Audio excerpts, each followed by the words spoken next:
Hello, everyone, and welcome to the Dodgy Punts AFL podcast, episode 4. We've made it through an Olympic cycle worth of weeks, Liam. We're back to unpack all of round 1 to talk a little bit about round 2. That's right. I don't know if you can hear that my voice is struggling less than 24 hours after the Fremantle-Brisbane game, but I'm only battling today, so this might actually be the Liam Courtney show. Liam, how are you? Well, actually, it's funny you say that because I'm also quite raspy and croaky today, which is fair based on the on what we got served yesterday, which was a massive surprise to both of us, I'm sure. But we can talk about that in depth later on. And Jesse, you wouldn't let this be the Liam show. It wouldn't happen. Even if you tried to give it across to me, you tried to hand the reins across at some stage, you'd want those reins back, and you know that is true. You know that is true. I do. Sadly, I do. Sadly for the audience prefers you over me. Well, I mean, to be fair. But thank you for joining us again, everybody. You can get us on or at Dodgy Punts on Instagram, on YouTube, and you can listen to us wherever you get your podcasts, Spotify, Apple Music, Amazon. Hopefully they're there. I set them up to be there. Have you checked, Jesse? Are we on those two as well? No, I'll ring Jeff after we finish and just confirm we're on Amazon. Yep. We may have to then pee under the desk when we're recording if we are going on Amazon. However, I'll be sure to make sure that our industrial relations rights are looked after if we are appearing on Amazon podcast. That probably got us taken off. Sorry, Jeff. Sorry, I didn't mean that. I think I can say that without being sued. Sorry. Yeah, I think we'll be all right. Jeffrey and his nearly trillions of dollars is not going to give two shits about the Dodgy Punts podcast down here in Perth, Western Australia. But a round of footy, interesting round of footy in the books. Some rather close games coming through, a bit of argy-bargy in a few of the games as well, which we kind of like to see. It was kind of like good-hearted argy-bargy, but also a kind of a light one on the news front. However, officially, Jesse, we have a new team. We have a new team in the AFL. We do. And, well, we have it in the AFL in the same way that I have massive equity in my house. The bank does, sure. I don't. We've got that in the sense that they've announced it, they've done all the pretty logos and the pretty colours, but we still don't have a Tasmanian state election resolved yet. So we need to keep this in mind before we put the cart before the horse and celebrate the introduction of Tasmania's AFL team, that this is still an election issue and there's every chance that a change in government will scrap the Tasmanian stadium, which then scraps the Tasmanian Devils. So we'll cover all the fluffy good news now, and then I'll get into why we need to calm down after that. So we have the announcement of the club's logos, the club's Guernsey. Tasmanian Devils will be our 19th team in the competition as things currently stand. They're expected to be playing in the AFL competition by season 2028 and in the State League competition, which I assume will be the VFL, by as soon as 2025. Now, this is very exciting for many reasons. Tasmania is a football heartland state. It was one of the foundation states going back a very long time. Their legacy in terms of producing quality players goes back to as far as getting St Kilda premierships with the likes of Carl Dieterich, which is phenomenally impressive. So shout out to Tasmania. Of course, I had Nick Revolt too, who had so many chances. Chances, Nick, and you blew them all. But look, they've got a phenomenal record as a football producing state.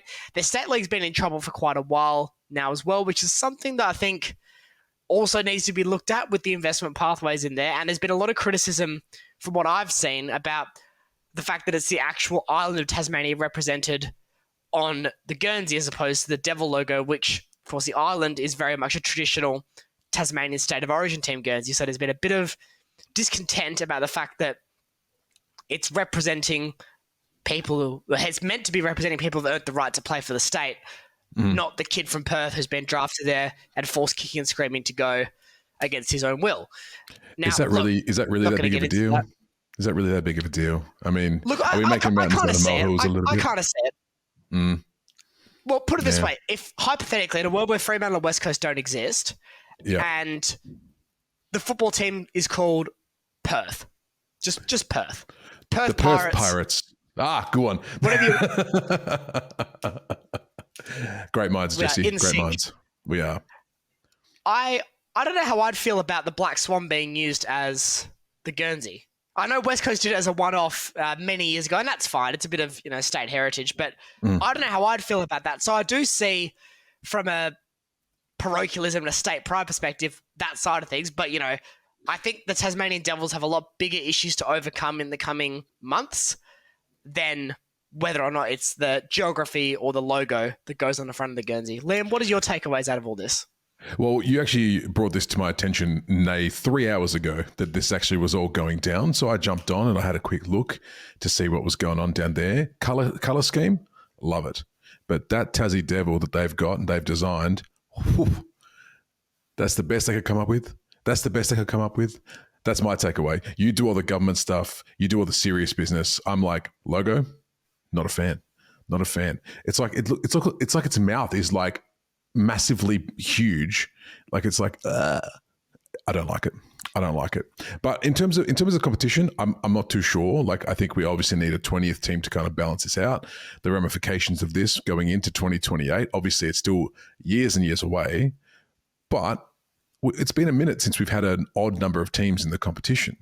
And so, how does that work out with buys? Do we need extra rounds? Do we need to start the season in September, right after the grand finals finished? Do we need to actually extend it out to like 2 home games each, or a home and away game per person, Premier League style?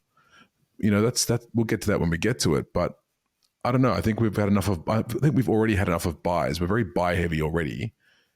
Adding the 19th team is going to make them a staple in a yearly fixture. So, but outside of that, Jesse, like I said, I didn't think there was actually like a thing yet. I thought it was still all up in the air, as per what you said before, in relation to the government and stuff. So I didn't even think it was actually officially a thing.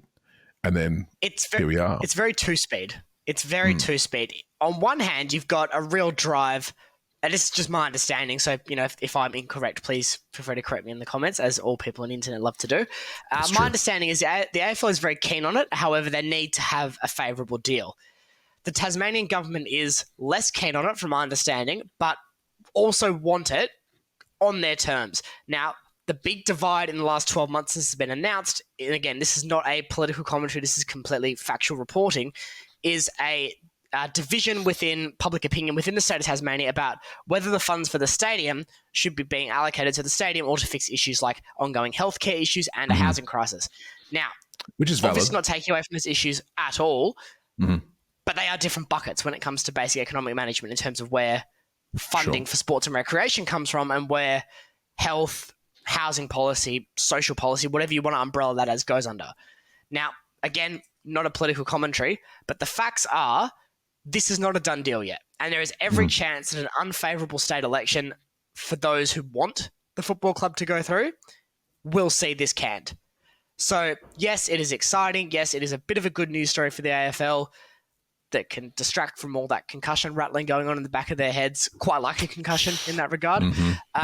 Distract from that a little bit, get a bit of good press going. But the reality is as well, I see this as a problem that Tasmania already have more members than the Gold Coast.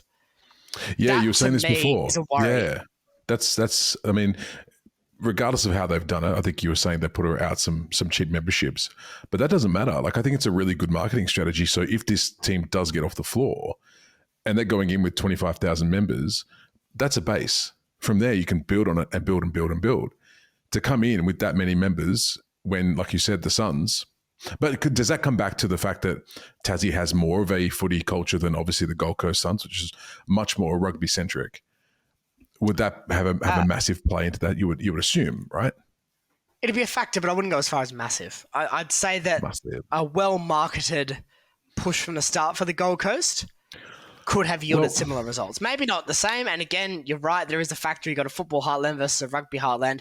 But I don't think it's reactionary to say that this success of the marketing for Tasmania is an indictment on how Gold Coast and GWS were brought into the league and not in a positive light. Well, I guess there's also there is a political benefit for the AFL for this to get up, right? So if they can come in and say, look, well, they've already got 25,000 members, they kind of need that extra G up for if the opposition political party win and want to can it, they can be like, look, this is the people are excited for it. People are excited for it. You're going to get rid of this? People are ready. 25,000 people already. That's nuts. So there's an incentive there for them to push it pretty hard, I would say, as well. There is, but there's other factors as well. Will 25,000 people go to the games in the middle of July when it's howling rain and wind and they've been given the Sunday morning death slot? That's one thing, and obviously we don't know until we see that happen, but it's worth remembering that while round one attendances were very good, there were some clubs that weren't even getting half the stadium in. So, I was worried for us yesterday. We rocked up and we were like, it looked barren. It filled up, thankfully. It filled up, but I was a bit worried there about 10 minutes before bounce down. Where is everybody? It's also worth considering as well the fact that, honestly, I don't think the AFL, as the situation currently is, can come out of this as the bad guy. Scenario one, they get the team going. Teams gets well received early. They have their way with that. However, if this falls over, they've realistically, as a body, done everything they can. They're not going to go and build a stadium for anyone, I wouldn't think. No. They've given a decent amount of marketing. They've been willing to negotiate in what seems to be good faith with relevant bodies. If it falls over, it falls over. But I don't think the AFL can look at this current situation now and say, we're going to come out of this looking bad. I think this is a good result for the AFL, but there's still a very real possibility that Tasmania and the Tasmanian footballing community will be left in the lurch. Well, we'll find out pretty soon, I'm guessing. Once it won't be before 2028. When's the election coming up this year? Is it next year? Is it? This year. I think it's fairly soon. Let me fact check that one for you. Definitely this year. I think it might be pretty soon though, because they're campaigning at the moment. Fact check the Tasmanian election live on the Dodgy Punts podcast. Jesse, when is the Tasmanian general election? Well, you're not going to believe it, Liam. It's this Saturday. So we should have an answer fairly soon. So I wonder how much that played into the launch being today. Ah, true. I wonder. It all combines together. Well, switching tack a little bit before we get into it. Jesse, did you want to say something? I cut you off. Go for it, mate. I did. As a separate point as well, I was going to move the conversation on as well. Well, where are we going? I want to talk about ACLs, Liam. And I want to talk about serious injuries. ACLs. What do you want to speak about ACLs specifically for? Well, I'm worried that we're starting the season too early. Okay. If you think about this, and I said this when we did the round zero preview, why am I talking about first round on the 4th of March or whenever we recorded it? That was only days out. Total eclipse. It was your total eclipse of the dart. It was coming up soon. But I get the sense we're starting too early. Now, realistically, the season needs to be shorter. I don't think we need a longer season. Yeah. And you know what? If that means we do, like you mentioned the Premier League before, if that means we do a week worth of midweek games every now and then, that's fine. But I don't think we need a competition that spans more than 23 calendar weeks plus 4 weeks of finals. Because you struggle to find a more physically demanding sport than this competition. Now, that's obviously needs consultation with the Players Association, with Channel 7, with Foxtel, everyone involved. But I don't like us creeping this early into the season and having a very minimal preseason coming in. You look at some of the injuries that we've seen, not only have they been graphic, thanks trademark, ultra trademark Zoom, but they've been injuries that will likely affect careers going forward. And look, that's not to say that you can blame that based on the calendar, but it does feel like we're seeing a lot more early season issues. Yep. Certainly now we're not having a full... I mean, you think back to the NAB Cup format, Liam, 4 weeks of preseason plus a final, then your 22-week season. That's almost a 30-week season once you include finals for a team that plays from round one of the NAB Cup through to a grand final. But it's staggered. And it's an easier, more manageable schedule. I don't like the way we're currently doing it. And in my opinion, we're seeing more injuries come out of this as a result. So in counterpoint to that, so round one that we just had started when round one would start in most years, right? So the teams like your Frios who had, not the best day on the injury front, didn't have that round zero. Are you saying not enough warm up into the games? Are you saying we're just chucking them in with not enough preparation? Or is it just the fact that we're starting to get them they want them up to scratch too early? It feels like there's no off season anymore. Yeah. It feels like, and look, and this is in one part a real drive to be professional and to win, and I'm not knocking that, but how often are you now seeing players spend their off season training? As in full training. Like they're treating it like it's a corporate job where you work for 48 weeks of the year, you get your 4 weeks annual leave. That's, while obviously I don't want to denigrate players for doing that, and I applaud their commitment to their jobs and their careers and to their fan bases. Yeah. I'm worried that this dedicated push for sports science and performance-driven data is also contributing to this in a way, because if someone's at the top of their game now for longer, that increases the injury risk. And you're also now in a position now where you're not having dedicated time for the body's recovery. Cricket's the same. Now that there's a T20 competition every 8 minutes in a new place in the world, I'm pretty sure Somalia's got one starting next month. Can't wait to see David Warner go and pay for all their TVs over there. But it gravely worries me now that we're not having proper recovery. So I don't know what the solution is. Admittedly, I'm bringing a problem without a proper, well thought out solution here. But the amount of injuries at the start of the season is starting to worry me a bit.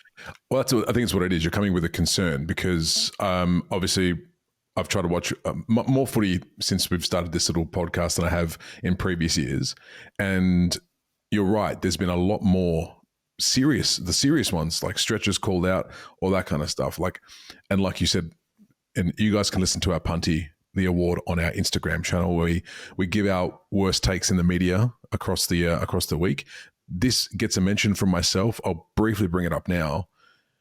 AFL has a new I think so, because they have that new Ultra Zoom, which is fine. I don't understand why they don't give that Ultra Zoom technology to the flippin' goal umpires who could definitely use it, or to the review team. Imagine that. We've got all of this banter about how bad the reviews are, and they're not getting any better, by the way. And how we're having to review these things and you can't see, it's all blurry, it's potato quality. Yet Channel 7 bring out the Ultra Zoom camera. Fancy. Look at this. You can see the handball in super zoom. And guess what? You can also see Josh Gibkis's knee explode in real time as well. Like that's not what are we doing? Why are we using it for that? Like no one wants, I think there was another one in that same game. It was an ankle injury. Same thing. They zoomed right in onto when it happened. It's just lack of taste. It's just lack of. I have a solution for that. I have a solution for that and for the score reviews. And this is gonna fix both those problems in one go. And we saw how this could look, Liam, when we were together on Sunday. Cameraman on the field. Cameraman on the field at all times. Wait, is this your daddy? That could have been the Punty, and it might be for later. But cameraman on the field, why not? Go on. On you go. Get the stable. They have to wear a high vis vest because health and safety, but put them on the field. The Steadicam, away you go. Just paint the Steadicam a bright yellow color, and they can just get on there. Yeah, you weren't liking that, were you? You were seeing that when we're at the footy. I think that is some of the most overproduced sporting dross I've ever seen in my life. Okay, yeah. You know what? No, I'm fired off about it now. Liam, start the timer. Okay, wait a second. Oh, this is your darty. Okay, so everybody, here's what we've got, guys. We've got the total eclipse of the dart. 2 minutes for Jesse to rant about anything he wants. I think he's given us a bit of a preview. Jesse, your 2 minutes for total eclipse of the dart starts now. Cameraman on the field filming goal celebrations after they're scored. Sometimes even being on the field during play. Why are you there? Get off the field. It's ridiculous. We don't need to look up Cozzy Pickett's nose hairs after he's kicked a very good goal from 50 in the last quarter against Western Bulldogs. It is poor production. It's lazy production. It's unsafe for a lot of people involved. And it's also just silly, gimmicky nonsense. This game is the easiest game to market and to sell. How about you invest some money to some decent commentators? Instead of having us follow Cozzy Pickett around for 5 minutes after he's kicked a goal, or randomly creep 10 meters inside the boundary line when someone else is going for a set shot. It's pointless, it's stupid, it's gimmicky. You know what? They should do it for round 0 and gather round only. Just make them gimmick rounds. Why not? Let's just make it the gimmick football league at this point, because we're starting to just knife and decapitate the game with silly, gimmicky nonsense on a weekly basis. I'm sick of it. We don't need cameramen on the field. It looks stupid. It looks tacky. And honestly, it's just going to end in tears. So that's my punty for the my total eclipse of the dart for the week. Get the cameraman off the field. Well said. You had 50 seconds left, but I figured you'd had some before we started the clock, so that's fine. That's fair. it's funny. Like I get what they're trying to do, but I also see your point. Like it just takes one player to be running off the field or not looking where they're going, getting a direction from the runner. So running off, looking the other way, bang, straight into the guy with the steady cam, and away you go. Also, get the sky cam out of there as well. That got involved the other night as well. I don't mind the sky cam. The sky cam, but it's just like it was just. It's gimmicky I've never seen that before. It's less egregious than the bloody person cam. I thought it was I thought it was quite fun when the ball bounced off it, and I was like, oh, that's interesting. That's definitely hit something in the air, and apparently the umpires didn't see it. They didn't see the change of direction, which does check out. So that's it. The total clips of the dart. Yeah, no, that's fair enough. He's gone off on it. Jesse. I think it's my most passionate one yet. Yeah, you knew it was passionate because you got through it in a minute and you said everything you needed to say and it was out there. And it wasn't very well thought out. Oh, who cares though? It's a stream of consciousness. It's your cross about something. Exactly right. It's your Jesse's cross about something. I mean, this whole podcast could be called Total Clips of the Dart in that case. He's cross about everything. Jesse's cross about something is a great alternate title for this podcast, to be fair.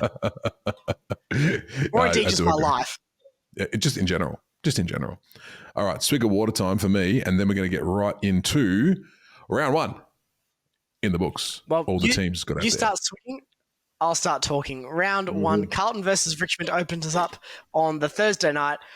I want to say what a game, and if you just look at the scoreline, yeah, what a game. But I'm not really sure what we get out of this. And this is going to be a very common theme for me. 86-81 in favour of Carlton. They've only gone and done it again. 86, 12-9, 81, yeah. Pulled the rabbit out of the hat. And this is where we can introduce something I'm going to try to make a regular feature of our... What's that? Of our post-round reviews. And this is credit to the Herald Sun as well. So thank you to the Herald Sun for supplying this data. But I want to talk about expected score. Because this is a metric that I think we're going to see come up over and over again with my talking points this season. So I want to actually implement it into our review because for those of you who aren't aware, expected score, expected goal, expected anything when it comes to an XG measure in sports is essentially a hypothetical benchmark of what a team or player should have scored in a specific event. So in a game of soccer, for example, you might have one team have 10 shots on target and their XG might be 4. And you might have a team that's had 2 shots on target and their XG might be 0.5. Yet the score's 1-0 to the team with a 0.5. So what that tells you is that relative to the chances created, the second team massively outperformed the first team. Does that make sense? I mean, no, but continue. It does. No, it does. But when you start doing XGs and doing algebra and stuff, that's where you lose me, Jesse. XG stands for expected goals, but we're going to focus on XS here, which is expected score. Okay. But first of all, how do they come up with the expected score? Or is this part of your explanation now? It is. So again, this is Herald Sun style. I haven't gone through and done these myself, but it's essentially based on every shot on goal is given a number from 0.1 to 5.9 of the likelihood of that shot resulting in a goal. Okay. So that will include shots that don't make the distance, shots that go out in the fulls, shots that are touched behind. Any shot on goal, with the exception of forced rush behinds, are considered a expected score metric. So would that mean that like a Logan McDonald camping in the goal square goal would be a 0.1 and then a Jai miss from that'd be a 5.8. So that's on the high end of the scale. And then you're almost guaranteed to score from there. Gotcha. And then your Jai miss drop kick from the pocket, that's more on the lower scale. Yeah. You're probably looking at sub 1 point for that. Okay. So with that being said, a lot of the scores are actually very close to the real life counterparts, which makes me confident to actually use it as a metric for us to discuss because it seems pretty accurate based on what I'm reading. Okay. So actual score in the Carlton-Richmond game was 86-81. Mm-hmm. Expected score was 94-81, in favour of Carlton. So what that tells us is that Richmond performed exactly to their scoring capability. However, Carlton were underperforming in front of goal. Gotcha. Okay. I'm with you. It doesn't matter when you win, but it's an interesting metric that I think we'll keep bringing up nonetheless. Well, that should be interesting when you get to something like North Melbourne versus GWS, which we'll get to later, because I'm intrigued to see what that is based on, because I'm guessing in that sense, North's score is well outperformed what their projected score would have been. flattering on two fronts, I'll say, about that expected score number for North. I will get to that in a second, but yes, let's bring it back into Carlton and Richmond. So Carlton and Richmond performed bang on target based on their attempts. Carlton underperformed based in front of the goals. But the crowd was electric. I did like the crowd. The crowd was fun. And I was watching this game and I was thinking to myself, I mean, the crowd is making it interesting. But is this game actually good? Because I didn't get the sense that it was a good game. I think it was like, I'll chuck a wrestling analogy out there because we always love wrestling analogies, don't we? You know, we all know The Rock, Dwayne Johnson. We all know Hulk Hogan. Even if you're not a wrestling fan, you'll know those names. They faced each other at WrestleMania 18. Was the match good? Not at all. No, I was less than 1 year old. Okay, mate. All right, mate. All right. No, you weren't.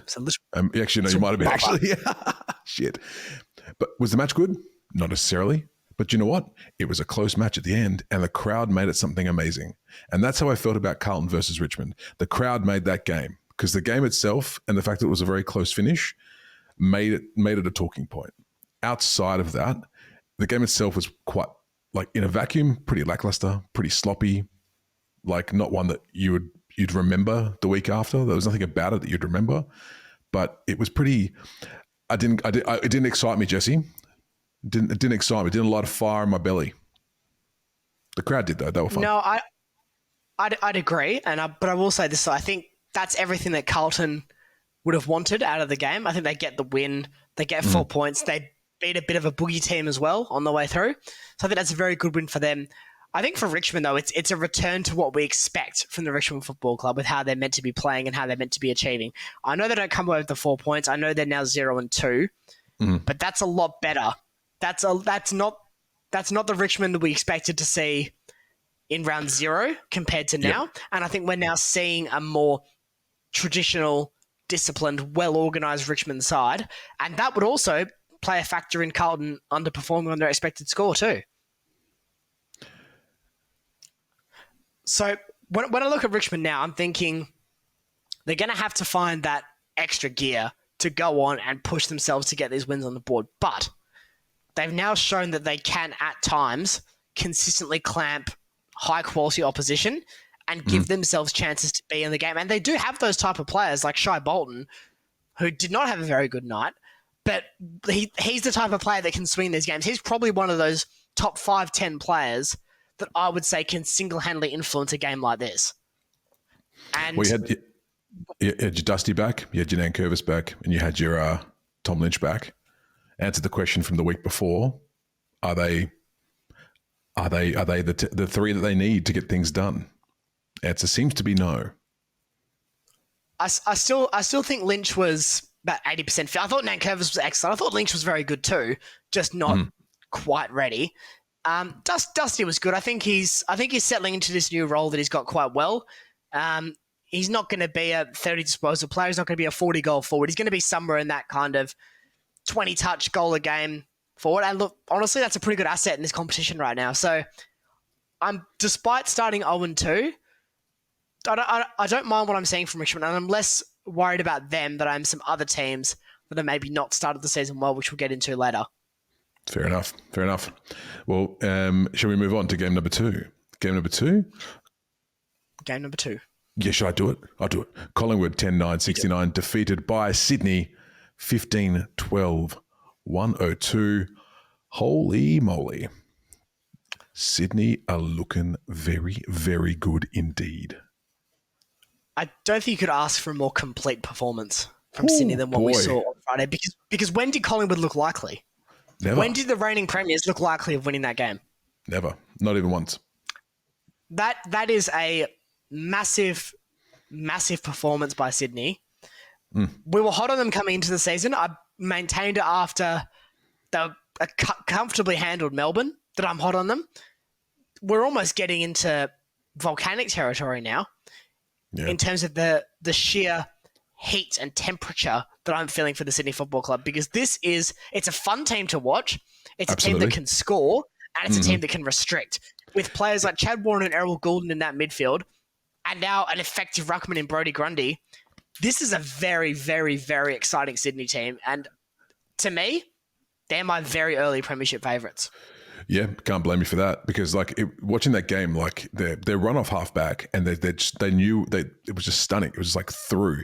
They knew exactly where each of their players was going to be. It reminded me kind of like a Geelong in their peak kind of thing, where they could literally just put a hand on that ball and they put it to a spot where they just knew exactly where their players were going to be. And Sydney were like that the other night, and it didn't matter if it was in pressure, if it didn't matter, it was in open play. They knew exactly what they were doing at all times. It was stunning to watch. It was beautiful to watch. And Collingwood looks like stunned. Collingwood looks stunned. And I've seen some like of the other pundits chucking out vision during the game and saying that, are Collingwood lazy? Are they lazy? And, you know, they I don't know if they were lazy, but they looked stunned. They looked confused. That's almost punty worthy. I wouldn't look at anyone on Collingwood's 22 and call them lazy. That's a stupid take. I'm sorry. But you know what? They gave each other a high five off the play, and therefore lazy. That's what they said. Who said that? Was there someone that put their name to that? Because that's utter rubbish. Who was it? Do you know what it was? I think it was Kane Corns. I think it was Kane Corns on his. Okay, so he's just rage baited this in. All right, so. No, fair enough. So. That's just Kane being Kane. Then I thought it was actually someone with like reputation and respect. And then I was going to call them an idiot, but it's just Kane. Just Kane. I'm just Kane. But no, I think I think Collingwood looked stunned. I think they looked absolutely flabbergasted by what was happening to them, and they didn't have any answers. They just didn't have any answers. Yeah, I pretty comprehensively agree. Expected score was bang on here, pretty much 67 to 101 versus an actual of 69 to 102. Yeah, really no complaints from Collingwood. Sydney have done exactly what they needed to do. A few cheapies over the back for future. Three first round draft pick recruit Logan McDonald. So that's very good for him. I'm interested to see what Amadi does this year, because this looks like a real opportunity to breakout year, and he's almost there. I just get a sense he's maybe a few weeks off putting it together, but if he can just get those last bits of his game consolidated, he could add another extra layer of dimension. I also like them playing Fox as a defensive forward too. Probably not worth him having any set shots under any circumstances, but he's really filling that Chris Mayne defensive forward role, I think, really well. Now, the Amadi party, I'm on board with that. The Amadi party's just kind of been a few of his mates, but I think that the gates are about to open. The invite's been leaked on Facebook. Everyone's about to get invited to the Amadi party. I think so. Oh boy, Essendon 17-5-107, defeating the Hawks 11-17. 83 is the third game off the ranks. Jesse, thoughts on this one? I hate football tipping. 107 to 83 in favour of Essendon is the actual score. The expected score is 81 to 95 in favour of Hawthorn. Sometimes I just look at games and I just think, what are you doing? That sums up Hawthorn pretty well. But look, I know they didn't get the 4 points here. I know they lost by 4 goals. But I'd be more excited if I was a Hawthorn fan than Essendon fan coming out of that. Because let's be honest, Hawthorn didn't defend that well. Essendon did what they needed to do, got the points on the board. But they also... Are they there yet?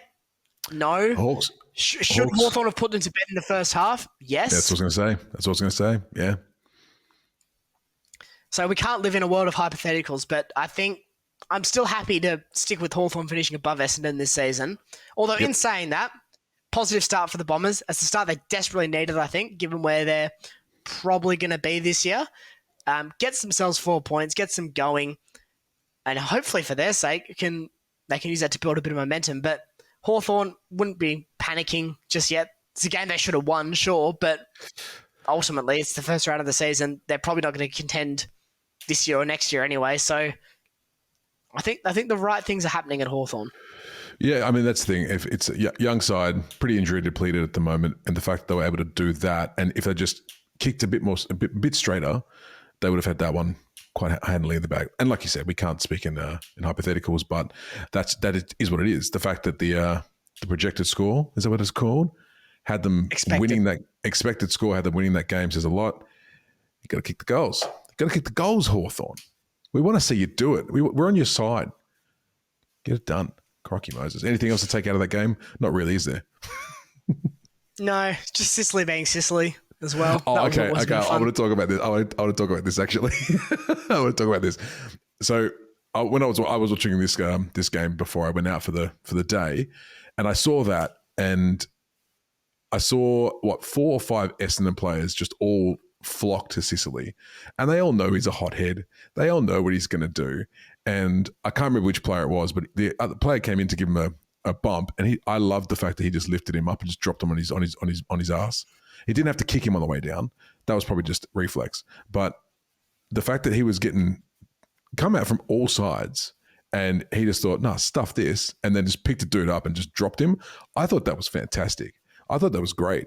Like, if it wasn't for his little errant foot afterwards, he wouldn't be facing any sort of penalty, I wouldn't have thought. Because, you got to protect yourself. You got to protect yourself, and it's Sicily. He'll protect himself in any way he can. And he's creative with it as well, which I appreciate. He's a player I'd love to have at Fremantle, just because he plays with his heart on his long sleeve. And he stands up for himself. When he took Norton's headband away, Norton had a huge sook. That was objectively the funniest moment on the football field in the last 5 years. Jesus, sook, isn't he, Norton? He really is. He didn't like that at all. No, he didn't. He didn't. Must be a Pure Thunder thing, I think.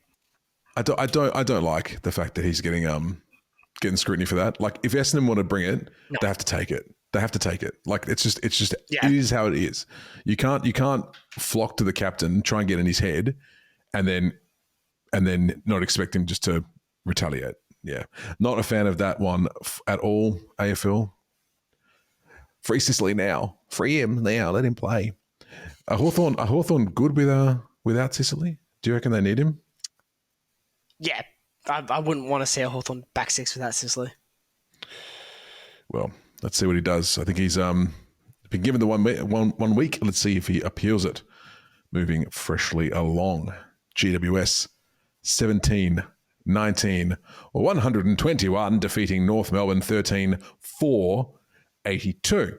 So my guess is that the projected score for GWS would have been 136 and North's would have been 57. That's a really good guess on both. Expected score for GWS is 138. Okay. Expected score for North Melbourne was 63. Okay, I'll take that. I'll take that. It's honestly, it's pretty accurate. I wonder if that's how they do it. They just kind of vibe it and just go. Yeah, vibe check. Vibe check, yeah. It's what it's like, man. But look, this is it's a professional win from GWS. Yes, they were a shadow of their goal-kicking selves from last week against Collingwood, but I mean, what do you say here? They got the job done. North definitely showed some signs. I think Harry Sheasel is really starting to look like a genuine midfielder. And if you get him and Davies Uniacke going, we actually had this conversation on the way to the game, Liam. I think this is a side, North Melbourne, that in 3 years' time could be pushing finals. Now, Liam, you said 5. I said 5. I'm going 3. I think there's enough pieces here outside of depth, which we'll talk about in a second, that you can build a core around. And I think a midfield that features Davies Uniacke and Sheasel is a reliable enough starting point to then go and build your Nick Larkies and your other pieces around that to make it a very dynamic team. Zane Dersma looked pretty good, the young fella. I'm assuming it's his first game. I don't even know. The name Dersma sounds familiar, but I feel like there's another one at Port Adelaide somewhere. 2 of them. There's 2 of them. Formerly Port Adelaide. Now he's now at Essendon. Oh, is he? He cannot park there anymore. He cannot park there. Move along, sir. But no, he looked really good. I like the look of him, so much so that I'm going to chuck him into my fantasy team this week because he's a cheap buy at like $261,000. Get rid of like someone, I don't know, someone more expensive. Bring in the young fellas. I might just do that this year. I might just go stuff it and just bring in like just a whole bunch of rookies just across the board, and just like have a spare $2 million in my budget for the rest of the season. Why not? Who cares? Have you watched the movie Moneyball? I have not, but I do understand the premise of it, though, yes. Because you sound like a footballing hipster, just like all the Moneyballers. Good. That's what I wanted. With my hipster Freo shirt on. That's what I wanted. Just double Captain James Asian, get on with your life. But no, look, I think there's something building here at North. They still need to add their pieces, obviously, but they've got the right coach. I think they've almost got the right midfield, and that'll take you far. So interested to see how they shake out. Before we move on, Liam, any final thoughts on GWS themselves? I mean, GWS is just, I don't think you're going to take much out of this from a GWS perspective. Like you said, it was just a professional win. They went out there, did what they had to do. Obviously, the scoreline is very flattering, given the 19 behinds of GWS and the very, very strong accuracy of North Melbourne with the chances they got. I mean, you like to see that. You like to see teams taking their chances when they can. But yeah, I don't think you take too much out of this game. I think you've got North on the rise, GWS just getting the job done to keep themselves undefeated for the year. I don't think anyone's taking anything too crazy out of that one. Yeah, I think that sums it up well. One team two teams rather, that seemed like they're going to have some scoring quagmires throughout the season are Geelong and St Kilda. Geelong welcomed St Kilda to Koombah. Neither team welcomed the goal umpires particularly well. Final score of 76-68. Gee, I don't like either of those teams this year. 10-16, 9-14. This was as close. Ooh. This was as close to an ad for 40 winks as I think I've seen in the AFL in a very long time. It was another one of those games that was only made somewhat exciting because of the last quarter and it being close and Danger kicking a goal with a minute and a bit left. Do you want to hear my biggest gripe? Of course I do, Jesse. That's what we're here for. Expected score, Geelong 102, St Kilda 91. We were robbed. We were robbed by incompetency in the forward 50 by both teams. Okay. All right.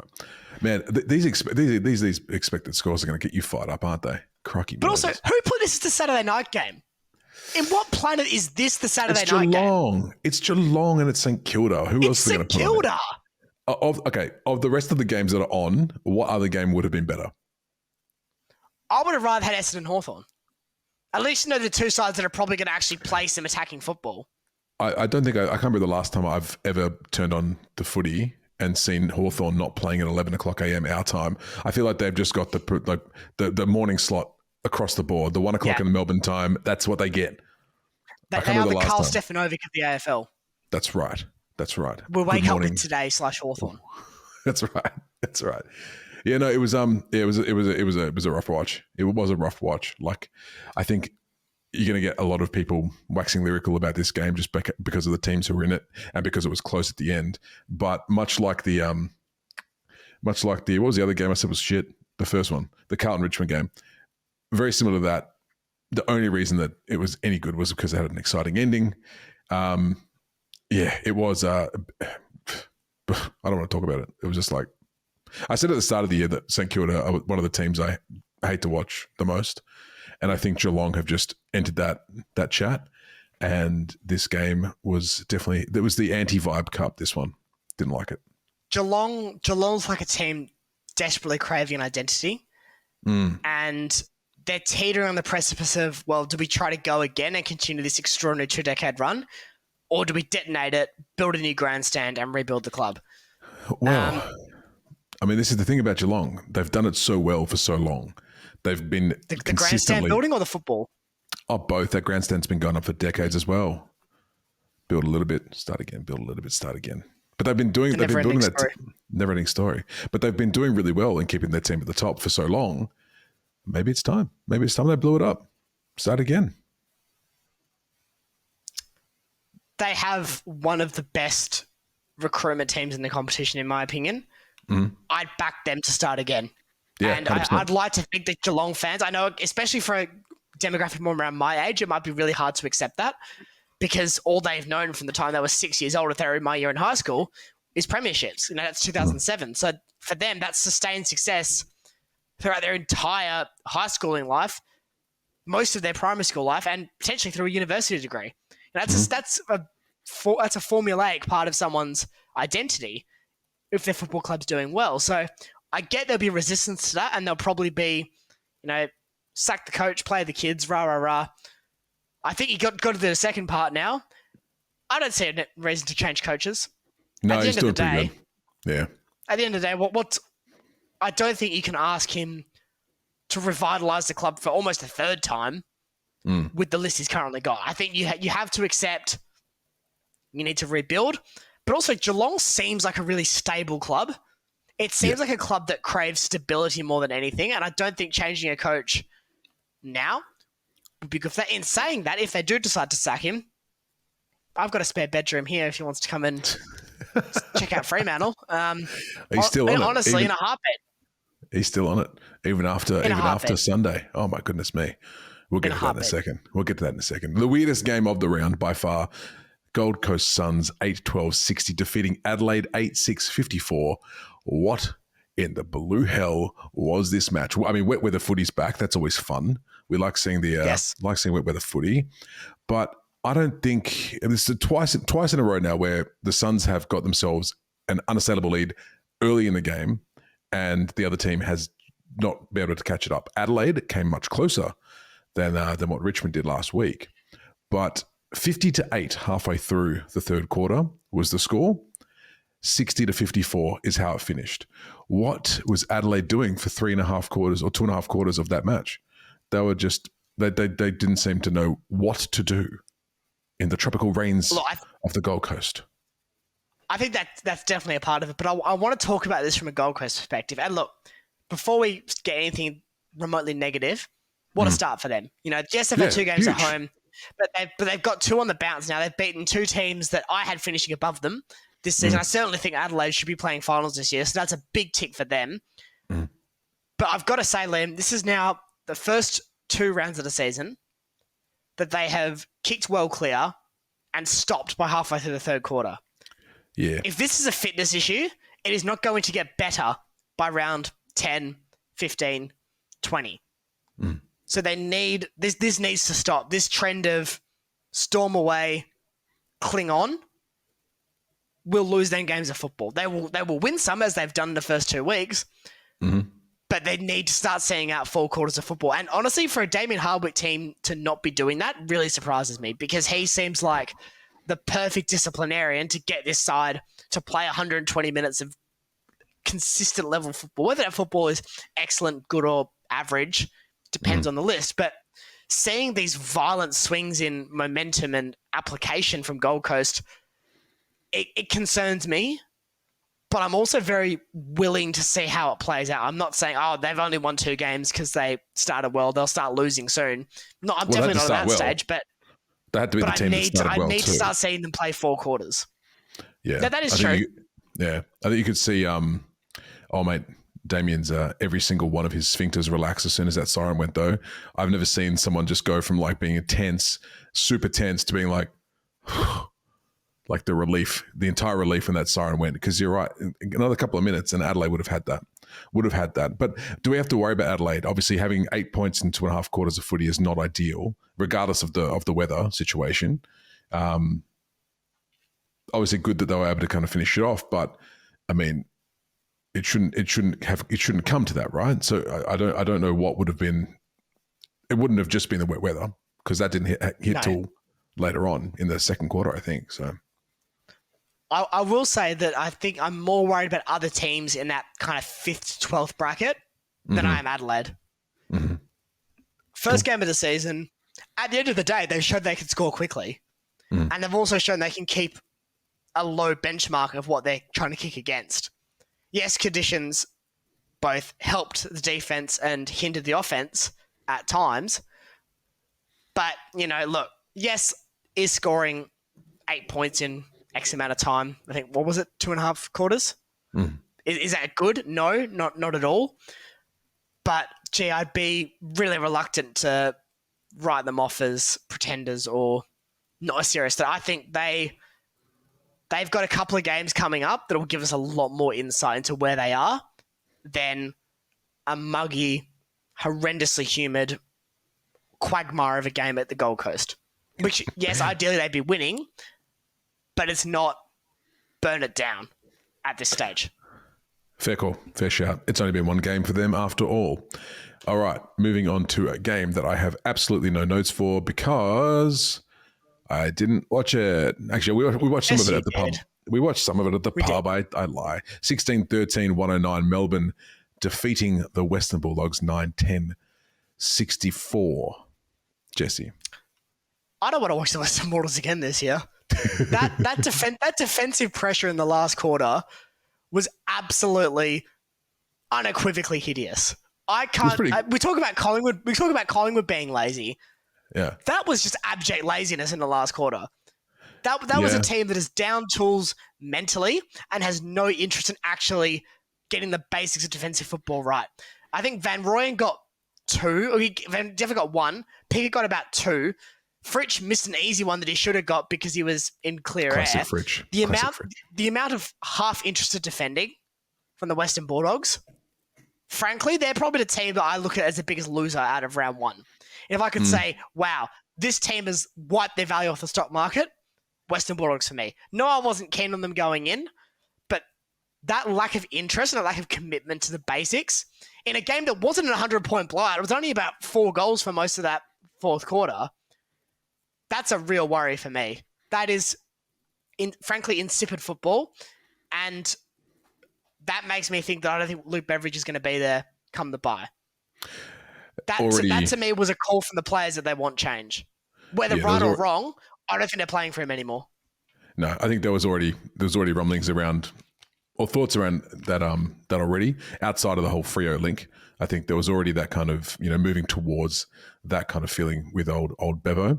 And you can't say too much bad about him. He's done the club very well, but yeah, it was actually quite a contest through 3 quarters, and then they kind of just threw it all up in the air, and Melbourne said, "Thank you very much, we'll take that." Maxi Gawn looked a bit more like himself this week, which was nice. Can't be too upset from a Melbourne perspective. You know what the best result out of the game was? What's that? Matt Hill. Oh, he's only ever going to commentate. He's only ever going to commentate Sunday Death Slot because of his other commitments. But you find me a better play-by-play commentator outside of maybe Anthony Hudson, and I will walk to the Solomon Islands because there just simply isn't one. I had a go at him early on. I did because he said that Melbourne versus Bulldogs was going to be match of the round, and I text you immediately going, "Who's this guy? Thinks he's some racing guy coming to do footy. What a flog!" And you said, "No, don't you talk about him that way. He's a superstar." And guess what? I gave him a chance, and he was one of the best commentators I've heard in a minute, like comedy good. Like he was fantastic. So are we going to just watch the games he commentates now, regardless of the teams? Let's find out who he is. Let's get his schedule. We'll jump on him. I'd say it'll be Sunday Death Slot just about every week. Okay. But Matt, to be fair, I think he's also doing stuff with the Olympics. I know he did Tokyo last year, so he's an asset that is underutilized in terms of football work because of his commitments outside. But gee, if they could get him on for a Thursday night as well, wouldn't that just be phenomenal? Be great. Wouldn't it just be so much nicer to hear? You know what? I'd even put him with BT just because I don't think there is a monkey's chance that Matt Hill would put up with a single bit of BT shit. Not a hope. Yeah. Like not a single hope. You're like, shut up, Brian, I'm talking.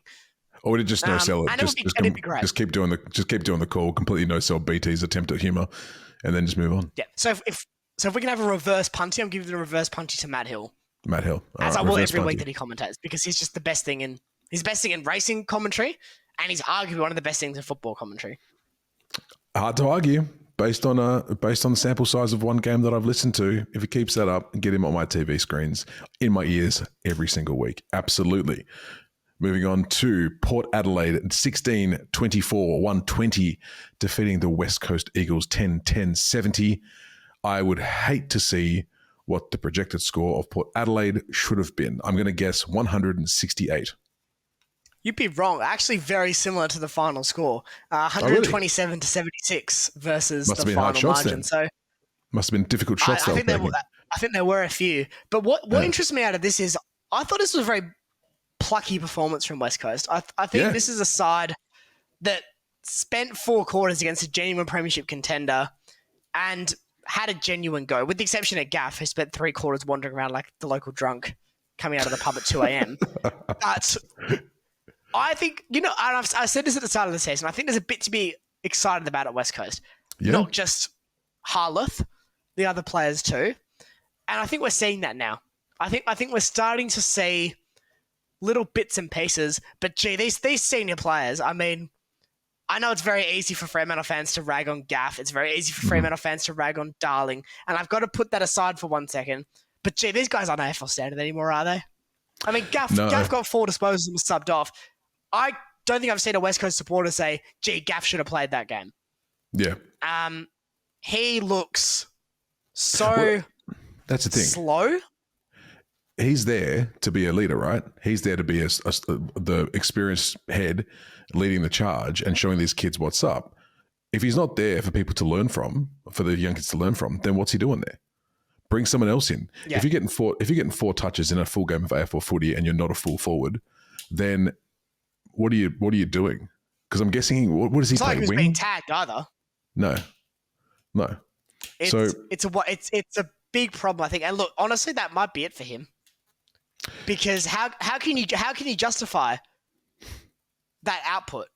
You're honestly better off giving it to one of the draftees or one of the kids you brought up through the waffle system, because at this point he's not going to win another premiership at West Coast unless something like incredible happens, like miracle on grass level miracle. That's not meant to be disrespectful. It's just the reality of the age profile and where the club is. Oh yeah, 100%. I don't think anyone would like say that you're being disrespectful by saying that by any stretch of the imagination. He will retire premiershipless, which he caused himself, sucked in.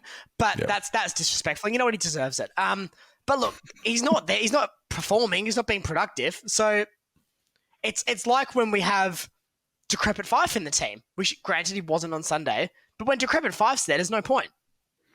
And sorry? No, I was going to say we'll talk about Fife in a second because. But I think it's a good analogy though. I reckon we should just get into the last game because we have to talk about it. Was there anything else to say about PA or Port Adelaide versus West Coast? Probably not.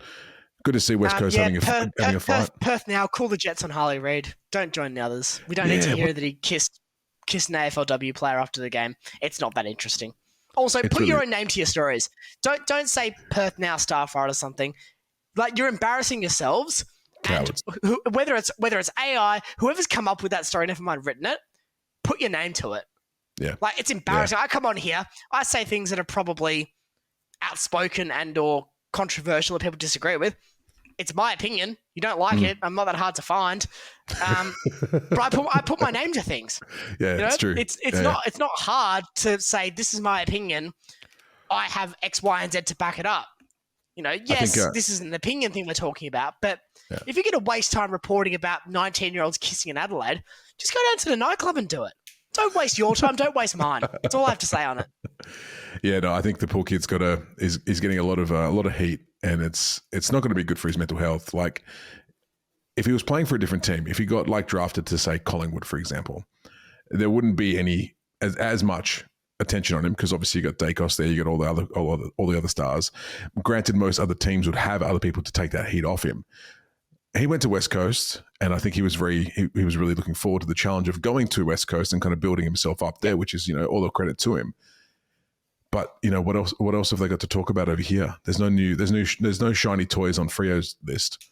There's no shiny toys anywhere else. It's Harley Reid, and I feel for the kid. Hopefully he's getting the support from the club. I'm sure he is, but I agree with you, Jesse. Like, if I just drop it, just leave the kid alone. Let him play. Talk about his footy. Like, that's fine. Talk about what he's doing on the field. That's what he's paid to do. He's paid to play footy, and you can judge him on that, like we do for all the other players here, and that's cool. But like Jesse said, no one gives a two hoots who he's snogging. That's his own business. Back the fuck off. You got me fired up now, Jesse. What the hell? Good on you, Liam. Well, let's get fired up and talk about Fremantle versus Brisbane. I wouldn't say fired up is how I actually feel about this. Abject confusion. Oh, it was hilarious. Before we get stuck into Fremantle, I don't know if you can hear it in the background. Yeah. I've actually got the Carpenters here. They're actually bolting Brisbane's premiership window shut.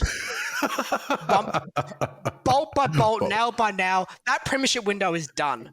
Because if you seriously think that level of effort and output is going to deliver the Brisbane Football Club a flag, then you are absolutely kidding yourself. Delusional in your own world. Because I've got to say, that is the least impressed I have been by a genuine top four contending club that's come to Optus to play us in a long, long time. They were, with the exception of the first 20 minutes of the game, yes, they were completely outplayed and embarrassingly outcoached for the next 100 minutes of the game. Where credit's due, Jesse. Well, we ended up taking it away. Our Fremantle Dockers 14-9-93, defeating Brisbane 10-10-70. And like you say, it was confusing because for the first, half of the game or half of the first quarter, we were like, okay, here we go. This is what we expected. Brisbane kicked out, 4 goals early, 28-2. Yep. We snagged a couple at the end of the first quarter and we're like, okay, the scoreboard doesn't look too bad, but we can see where the trajectory of this is going. We can see where this game is going. We did not see where that game was going at all. No. We were incorrect. And what we saw afterwards was, a Freo team who was just eager to play, which is all we wanted. Yes. Like that's what we wanted to see. Win, lose or draw. Yeah. That's all we wanted to see. And we got it and we got the win. And, it was impressive to watch.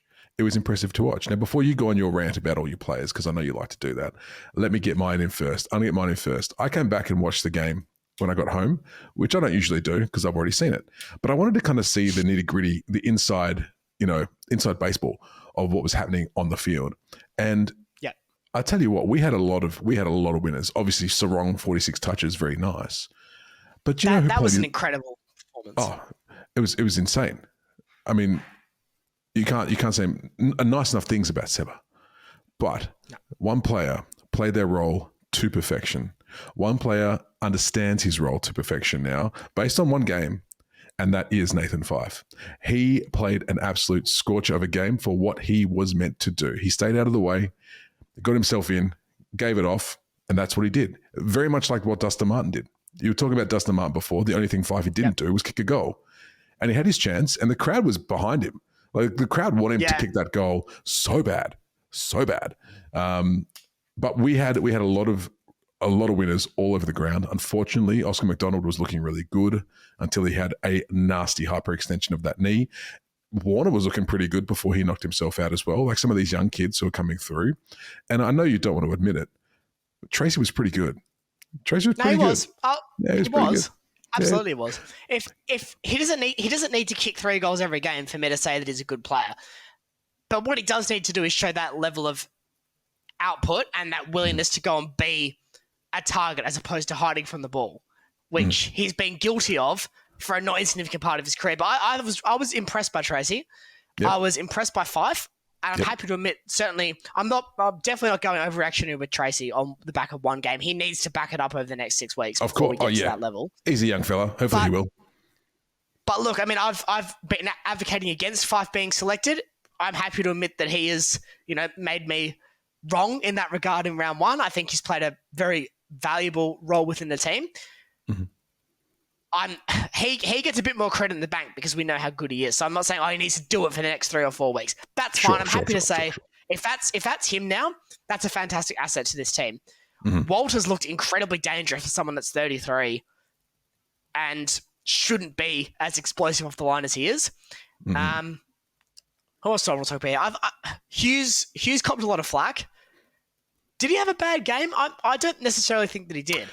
I think Hughes is very Hughes-like. And Hughes, you always don't want to know he's there. You always don't want to know Hughes is there. If you don't know he's there, he's having a good game, which is not a slight. It's not a slight on him. It means he's doing his job well. It's doing his job well. Yeah. Yeah. Lucky Ryan was good. Obviously. Jai was just great. give him the Coleman. Yeah. Alex Pearce was great too. He was great. We had winners all over the field. And it was, I think it was confusing is because we both came in thinking the worst, and that didn't happen.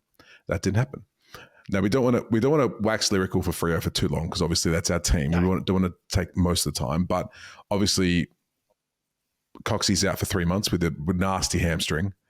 I'm going to assume McDonald's done for the season. There's no way that wasn't every single part of his knee exploding.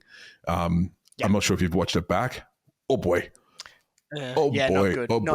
Not good at all. And obviously Warner will lose for concussion protocol for a couple of weeks. But hopefully someone in the wing, a chance for someone to step up like a Will Brodie who hasn't really had his chance for a while, coming back in and just being like, here's what I can do. Let's go. Fingers crossed. Crossed. The trouble is now though, is that we've got no second key defender. There is this one guy. He's really good at one-on-one defending. Oh, I know what you're going to say. He's really good, and we just offered him nothing. Joel Hamling, hello. Why Why, guys? Why did we just stuff up another list management decision? And this is another indictment on the club because they cannot effectively forward plan. No. We're not doing that tonight. We're not doing that tonight. I am. We're riding high. We're riding high on the victory. We don't need to talk about Joel Hamling, who can't get a game. Just wait till Larky kicks 6. Just wait till Larky kicks 6 next week. You won't be riding high. We're back to where we were, where I thought we'd be at the start of the round. But look, in all seriousness, though, it's a huge win for Fremantle, but we need to have a serious conversation about Brisbane because that's not final standard football by Brisbane. And it was pretty.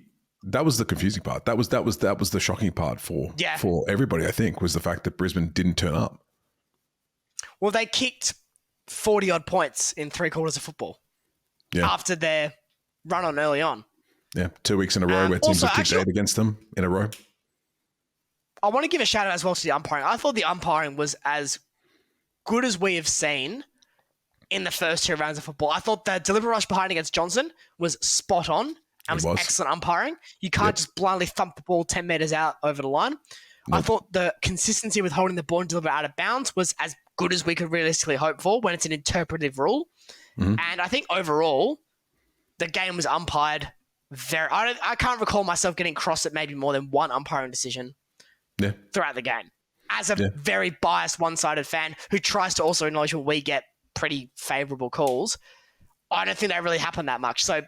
absolute shout out to the umpiring team, even Nathan Williamson as well. Can't believe I'm saying that. But the whole umpiring team did a fantastic job, I thought, as well. Back to Brisbane, though. Back to Brisbane. Back to having early holidays in September if they keep playing like that. That was really bad football from Brisbane.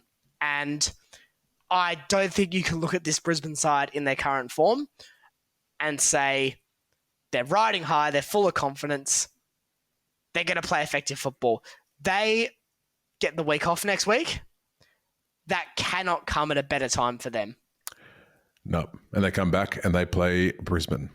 No, they are Brisbane, Collingwood. So that would be weird. That would be weird. Brisbane playing Brisbane, guaranteed win. Or is it? But 2 points come back each. And play 2 points each, that's it. Come back and play Collingwood after the break. So that'll be a big test, especially once we know what happens with Collingwood next week, which we'll get to in just a second. Just so we must move on. A quick rundown of the ladder, which is on your screen at the moment. Giants sitting top, 2 wins, 2 games. Swans, Suns, and the Blues all undefeated. The Suns still holding themselves up nicely up in the top there. Rounding out the top 8, you got the Power, Dockers, and the Bombers, and the Demons, all with 1 win apiece. Cats just outside the 8 with 1 win.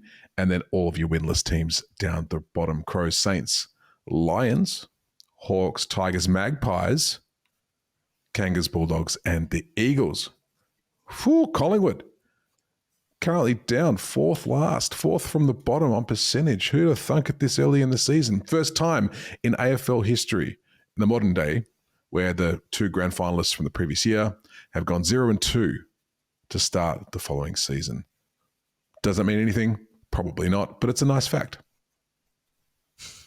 Fun footy facts with Liam. All right, Jesse, let's do it. We're going to go through round number 2 coming up. We've got 8 games, Brisbane. And who else has the bye? Someone else. Carlton. Yes, Brisbane and Carlton having the bars. Yes, that's right. Nothing for Carlton. So we start Thursday night at the McG. Interesting game. This one will be St Kilda. Yeah, Thursday night, brother. St Kilda versus Collingwood, my friend. Why are they giving St Kilda MCG games? The Marvel Merchants. The Marvel Merchants, yeah. Because Collingwood's playing, dude. Brother. That is very funny. It's only a Collingwood away game that can get St Kilda a game at the G. That is very funny. That's actually made the podcast for me. That's hilarious. The fact that I just stop you and fact check that shows how just bizarre it is for St Kilda to have a game at the MCG. Well, there we go. Against Collingwood. Anyway, as we go on, nice and quick, Jesse, who do you reckon? St Kilda, Collingwood? Collingwood. Couldn't back St Kilda with stolen money after last week. No, not at all. How many points are going? Collingwood by, I reckon they'll hit back. I reckon Collingwood by 37. I reckon this is a game where they can just demolish a team that struggles to put pressure on the scoreboard. and get their free-flowing style back. Although it will be interesting to see how Ross goes because he hasn't had a lot of exposure to this Collingwood style since coming back. So this will be quite interesting to see how this goes. So potentially a game to watch more so with a defensive eye from an analysis perspective than an offensive eye, but very interesting to see how this shakes out on that side. He's still going with Collingwood quite comfortably, but this is one of those weird ones where St Kilda could make it a really ugly game and just make life difficult for Collingwood across the board. Yeah, Collingwood for me as well. I think it's going to be interesting to see the fallout of that if they do end up losing that particular match. But I think they'll bounce back. Surely they have to bounce back at some point, and I think St Kilda is a good start. I reckon, 24. I think it's going to be a defensive game, as is the case with anything St Kilda. So it's not going to be a blowout, I wouldn't imagine, unless they really get hold of them. But like you said, who knows? St Kilda might surprise us all and pull out the win. We don't know. But Collingwood should get the chocolates there. Adelaide versus Geelong, Friday night at Adelaide Oval. Interesting game, this one as well. A few hard to pickies this week, I reckon. A few hard to pick ones. And I've got to say, I think the AFL have fixtured the Thursday and Friday night games pretty well in terms of what we could see. And also, it's great to see a non-Victorian side get a Friday night game too. And I think Adelaide absolutely deserve it. Yeah, this early as well. Absolutely, yeah. So, look, I'm going with Adelaide.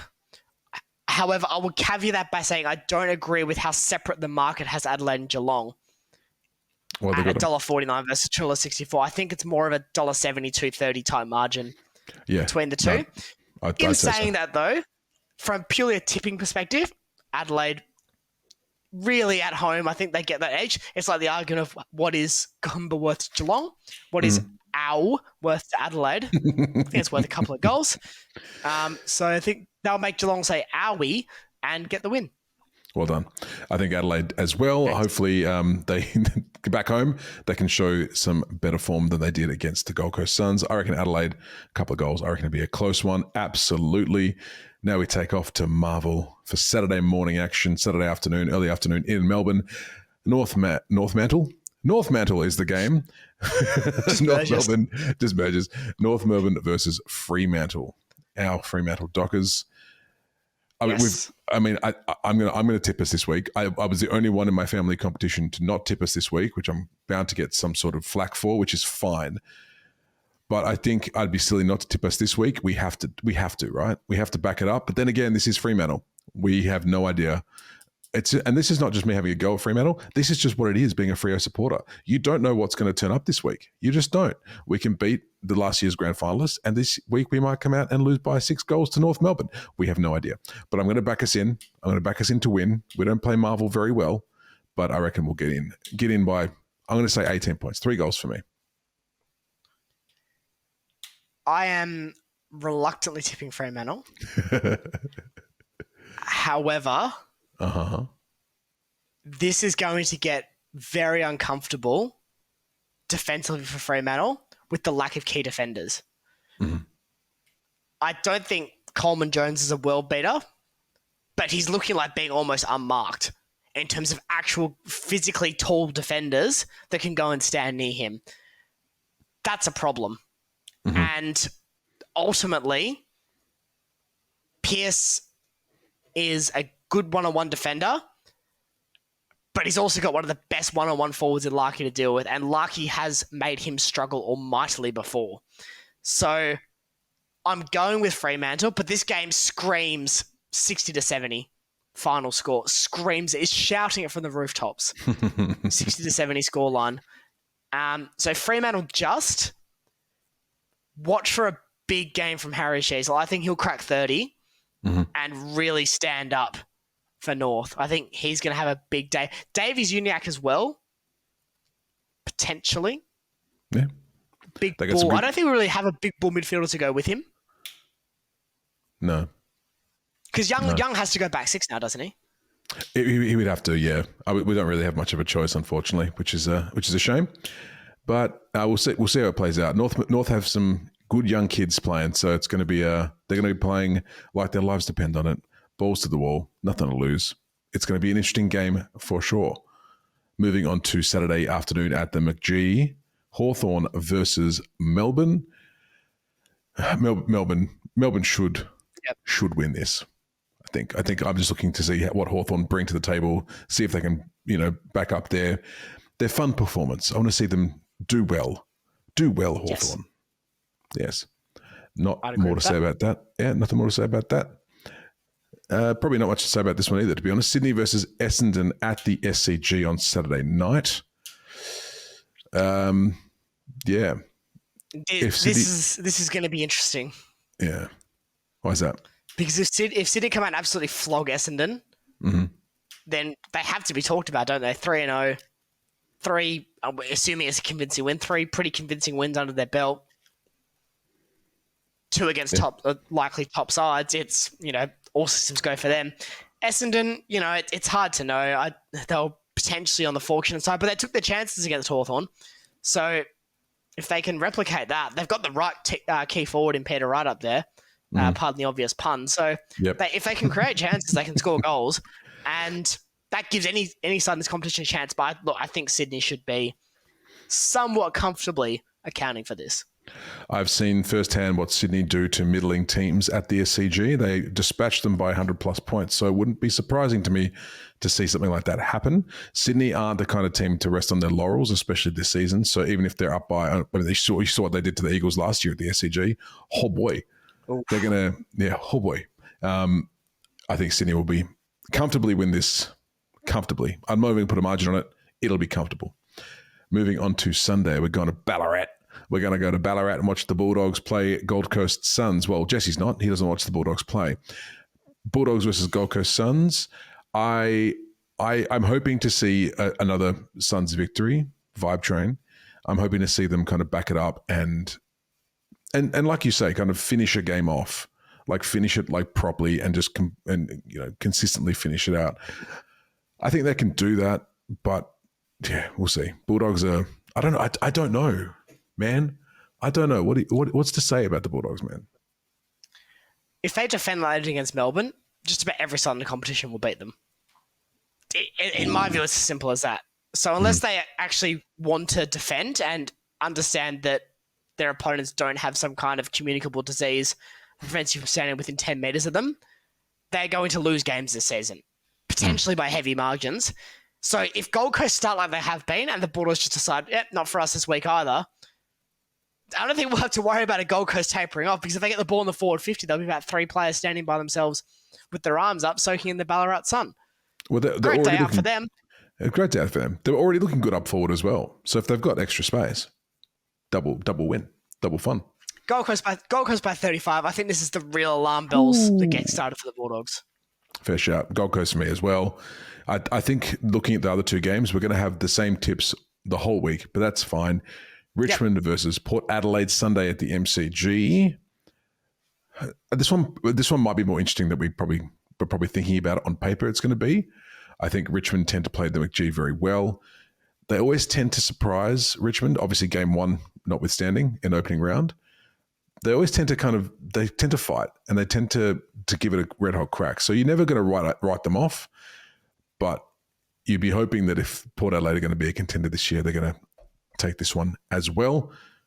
Port Adelaide in a close one for me. Yeah. And finally, oh dear. Oh dear. Oh, that's not very nice. Oh, I just worry for them. West Coast Eagles versus GWS at Optus Stadium on Sunday. Look, they put in a good fight against Port Adelaide, but obviously still lost by 50 points, which could have been a lot more. I don't think that's going to be much different this week. It's pretty much a copy paste from this week's game, to be honest with you, in terms of the quality of team they're playing. I hope for a good fight from the Eagles. That's what I'll say. That's my tip. Good fight. I think we'll get it. I think we'll see. I think they'll fight. I don't think they'll down tools. They don't strike me as a team that is going to down tools this season. Certainly not with the core of their youth. But yeah, I mean, as nasty as possible, GWS by 10 goals. There's a gulf in terms of where the lists are at, and it's a pretty big one at the moment. Yeah, unfortunately so. And that's it. That's our round 2 predictions in the bank. And that's nearly our episode done, Jesse. I think we've only got one more thing to do. That's pretty dodgy. It's so dodgy. So dodgy. It's the dodgiest thing in history. It's the dodgy punt.